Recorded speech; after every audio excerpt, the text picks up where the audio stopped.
My name is Mary Kennedy, and I'm the Associate Director for Leadership Development for Nestle Skin Health, Galderma, which is our skincare division. And we use the Myers-Briggs company and the assessments, both Step 1 and Step 2, in our leadership development courses, as well as in team dynamic, dysfunctional team.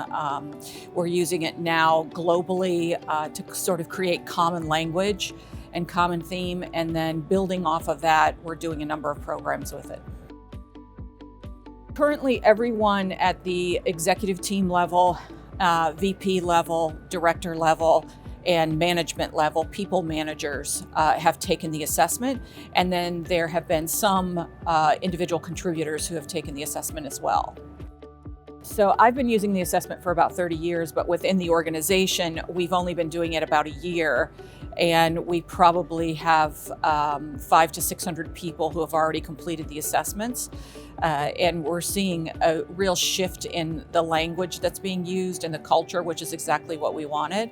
But particularly within our leadership development programs, we're seeing a real influence with people coming back in and talking about preference type and what that means and how they're using it and changing the way that they manage their people. I think it always starts with self-awareness. I mean, that's how we use it, is to make people more self-aware of what their behaviors are contributing to as a people leader. We typically will tie it in personally first, so we get them to understand why their behaviors with their families are a certain way, or why their relationships with their spouses are a certain way. And then they tend to make that connection very quickly to people that they're managing and why they're struggling with communication with that individual or getting them to do the things that they need them to do. It's interesting, this timing is perfect. So Galderma is a division of Nestle, the global company Nestle. Nestle has decided to sell Galderma, and that announcement was actually made way back in September, which is highly unusual for an organization of that size to announce months in advance that the sale is going to happen. And I think it really started there with a tremendous appreciation for that some people would need information well in advance to be able to process it and to let it kind of settle with them. And then that was back in September, and it was just announced last week who purchased the organization. And it was the level of communication that was achieved really at a global perspective to the Galderma employees was phenomenal. And so now what we're seeing is people who are saying, that gave me time to process the information. I feel better about that. That information was taken in at my pace, not their pace. And so they felt much better about how that information was taken in, and then their ability to process it. So it was really interesting. I think we're blessed with really great leaders within our organization. And I don't know that it was, just supposed to be that intentional, but it turned out to be very intentional, and you had people that really commented on it. And I think as a result of that, we did not see a huge attrition rate. And so people stayed hoping that everything that they were talking about would happen, and it did. And so I think they're feeling more comfortable about it, but the global perspective always was, we're going to move forward, business as usual, and that's what's happened. And so that has settled in, and through that, we've actually extended our MBTI learnings to how people want to be communicated to, how do you want to discuss change with them, how people accept change and accept change and adversity.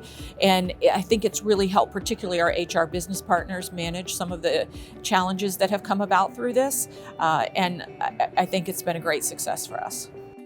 I've used the MBTI assessment for 30 years, and I had a lot of experience with it. And I knew that personally, it had changed the way that I dealt with individuals within my own life.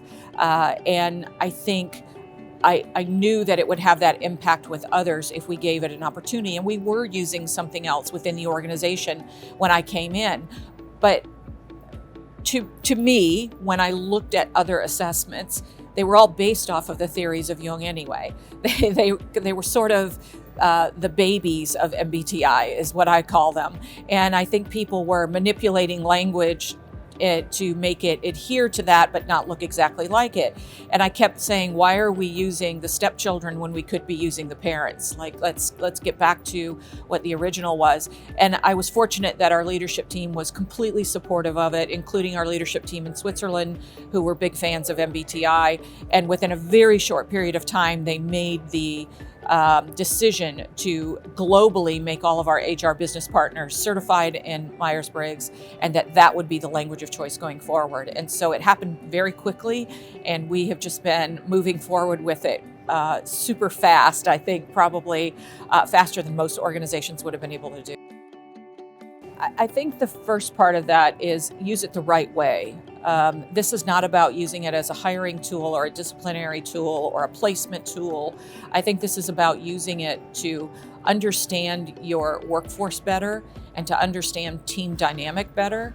And I think if you are certified and trained, or even in my case, I'm master certified, is to be able to lead your teams in the right direction using the right languages. I think you won't have missteps there. And it's such the data behind it. I think the reinforcement of knowing that the validity is there should make you feel comfortable that you're doing the right thing. I think you can't argue with history. The success that I've seen, not just in my organization, but other organizations, I think would make people want to choose this particular tool.